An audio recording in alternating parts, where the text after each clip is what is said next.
Le prélèvement de l'impôt sur le revenu à la source, acte 1, il sera présenté en Conseil des ministres tout à l'heure. Bonne idée ou usine à gaz? C'est la question qui fâche de 7h15 sur Europe 1. Et pour y répondre, je reçois le secrétaire d'État au budget, Christian Eckert. Bonjour. Bonjour. On se pose, nos auditeurs se posent, les Français se posent énormément de questions sur la mise en place de ce prélèvement à la source, prévu, rappelons-le, pour 2018. Sur la forme, pour commencer, y aura-t-il, oui ou non, Christian Eckert, une année blanche, une année sans impôt quand on basculera? Ou au contraire, est-ce qu'il y aura une année double pour les contribuables? Est-ce qu'en 2018, on paiera en même temps et nos impôts de 2017 et nos impôts de 2018 en temps réel? Il faut être très clair sur ce point, parce que c'est un point qui peut inquiéter. Il n'y aura évidemment pas d'année double. Les contribuables paieront une année d'impôt tous les ans et l'État percevra une année d'impôt tous les ans.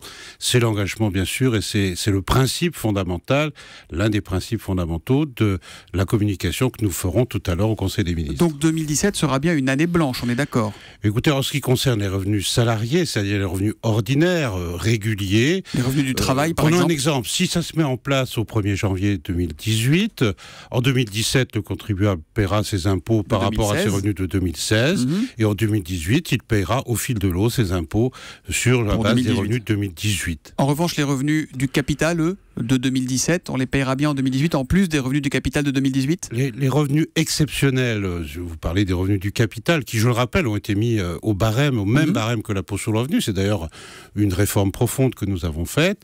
Ces revenus exceptionnels, comme d'autres revenus, ça peut être la perception de rente, etc., pourront être pris en compte, effectivement, sur plusieurs années. Mais en ce qui concerne les revenus, je veux dire, ordinaires et réguliers de l'ensemble des Français, ils seront imposés une seule fois et le contribuable ne paiera qu'une seule fois ses impôts. Voilà, donc ça c'est clair, année blanche pour les salaires, pour les revenus du travail en 2018 par rapport à ce qu'on aura gagné en 2017. L'État, pour nous préparer, nous habituer, veut nous inciter à nous mensualiser. Est-ce que vous avez prévu un avantage fiscal, une petite ristourne pour ceux qui joueraient le jeu? Ça a existé, je crois, au début de la mise en place de la télédéclaration. Ce qu'il faut surtout comprendre, c'est que la télédéclaration est un avantage important pour le contribuable, parce qu'il connaît, dans la plupart des cas, immédiatement l'impôt qu'il aura à payer. Oui. Si en plus il est mensualisé, il peut immédiatement adapter ses mensualités au montant de l'impôt qu'il aura à payer en fin d'année, qui lui sera signifié au cours de l'été. Alors il y aura une petite carotte ou pas, Christian Eckert? Écoutez, pour l'instant, nous y travaillons et ce qu'on peut dire, c'est que nous souhaitons la généralisation, mais dans l'intérêt du contribuable, parce que connaître son impôt immédiatement et adapter ses versements, c'est, je crois, un confort, si l'on peut parler de confort en matière d'impôt, c'est, je crois, un confort qui est apprécié par nos concitoyens. Alors, vous y travaillez, mais ça ne va pas devenir obligatoire dès l'année prochaine? Pas d'obligation, d'accord. Alors, il y a aussi des questions qu'on se pose sur ce prélèvement à la source. Ça va se faire sur nos fiches de paye. Il faudra donner énormément d'informations privées, confidentielles à nos employeurs. Et notre vie privée dans tout ça, comment elle va être protégée? D'abord, il n'est pas certain que ça se fasse par l'employeur. D'autres pistes sont explorées. Lesquelles? On peut utiliser le système bancaire au moment du versement du salaire. Nous y travaillerons. Nous aurons d'ailleurs une concertation avec l'ensemble des acteurs pour définir exactement celui qui va prélever. Deuxièmement... Mais ça, c'est pas encore très clair. Alors, ça sera peut-être, ça reste une hypothèse que ce soit l'employeur qui s'en occupe? Nous avons un calendrier, nous avons des principes et nous avons un engagement. Et donc, tout ça doit encore faire l'objet de travaux en concertation avec tous les acteurs, les employeurs, les banques, les organisations syndicales et le Parlement, bien entendu. Tout ça va conduire au début, milieu de l'année prochaine, à mettre tout sur le papier et à rentrer en vigueur au 1er janvier 2018. Mais en tout cas, sur la question, seront protégés?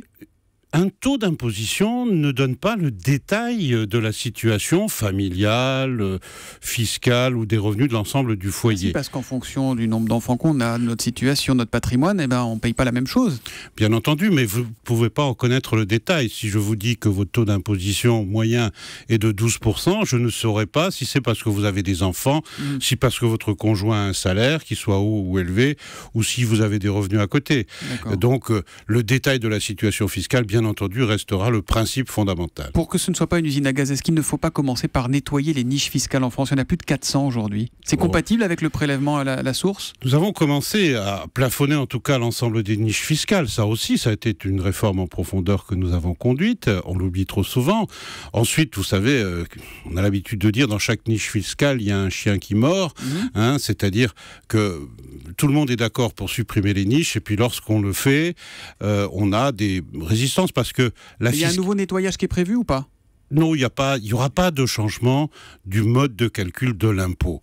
C'est bien clair, l'impôt restera familialisé, l'impôt tiendra compte donc de la situation familiale et de l'ensemble des revenus du foyer. Dernière question, on se demande si ce prélèvement à la source ne va pas être l'outil idéal pour faire augmenter les impôts. Ce sera commode de fusionner alors la CSG et l'impôt sur le revenu. Alors aujourd'hui on dit qu'il n'en est pas question. Vous nous garantissez que ça ne sera pas 1 euro d'impôt de plus, ce changement de façon de payer nos impôts ? Écoutez, ça sera même une baisse de l'impôt, puisque vous savez que le gouvernement, dès cette année, a supprimé la première tranche de l'impôt. 9 millions de foyers vont y contribuer. Il est bien évident que l'engagement du président de la République, qui est celui sur lequel nous travaillons, c'est d'aller vers une baisse des impôts. Nous le mettons en œuvre déjà dès cette année. Ça avait déjà été un peu le cas l'année dernière. Il n'y aura pas d'impôt supplémentaire. Et la démarche que vous évoquez, qui consiste à dire que certains voudraient rendre ça indolore, n'est pas du tout la motivation du gouvernement. Il s'agit de rapprocher le moment où on connaît, où on paye son impôt, du moment où on perçoit ses revenus. Il y a 2 mois encore, Christian Eckert, vous n'y croyez pas du tout, vous, à ce prélèvement à la source. Vous parliez d'un chantier extrêmement complexe, soulevant des difficultés considérables pour éviter les erreurs. Michel Sapin, lui, soupirait carrément quand on lui posait la question. Qu'est-ce qui s'est passé là en 2 mois ? Pourquoi d'un coup, hop ?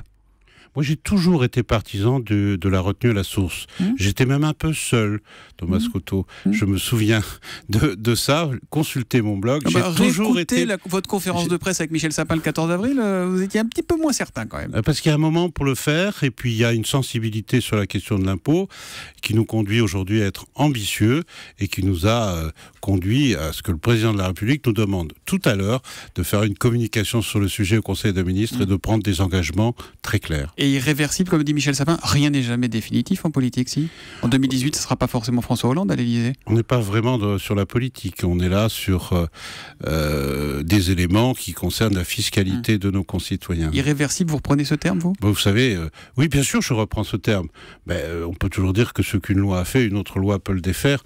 En tout cas, c'est l'engagement du président de la République et du gouvernement et il sera tenu. Merci beaucoup, Christian Eckert, d'être venu sur Europe 1 ce matin et bonne journée.